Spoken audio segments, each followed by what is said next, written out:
Hi, Ashley. It's Yolanda. So today we're going to read a story, and it's called The Story of Yes and No. And this story particular brought my attention because one of your favorite words to use is no. So the story starts before words were words, a boy named Yes lived in a small village in a small kingdom.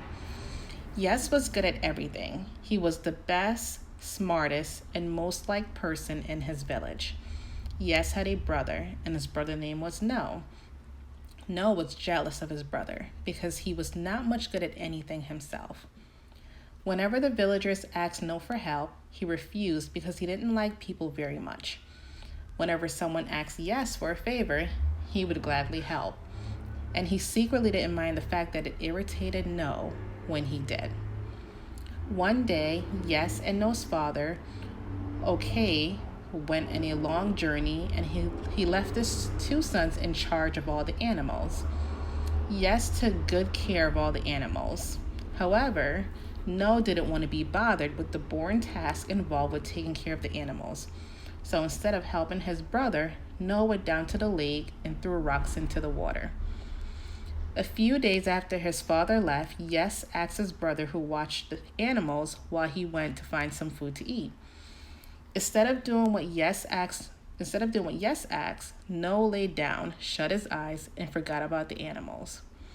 It just so happened that the king, named Okay, had a personal road nearby that he usually travels often. So often that when one of the animals wandered onto the road, the king's carriage was passing by and had to swerve to avoid hitting the animal. The king was thrown from the carriage and fell into the ground and hurt himself.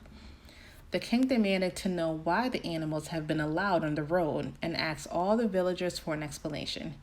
Yes was always honest, so he told the king the entire story. The king thought for a moment, and then he came up with an idea that he thought he was quite happy with. Yes and No were to work in the castle as his personal assistant as punishment for what was later referred to as the worst.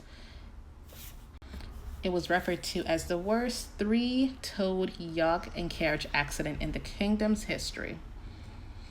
The king needed help with many things around the castle because the king could not be bothered with the daily tasks involved with running the kingdom.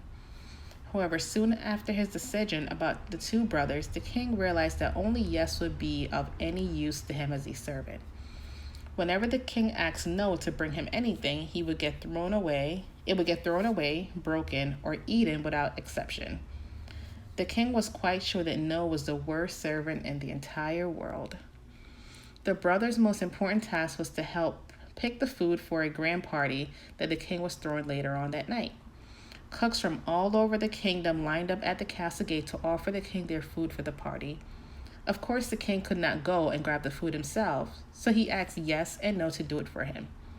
The first cook came up to the gate and yelled to the gatekeeper, "I bring my delicious pie for the king's banquet." The king heard this and thought that the pie would be perfect for such an event, and he would love to eat the leftovers. He didn't want anything to happen to the pie, so he yelled, "Yes," and then asked him to go fetch it.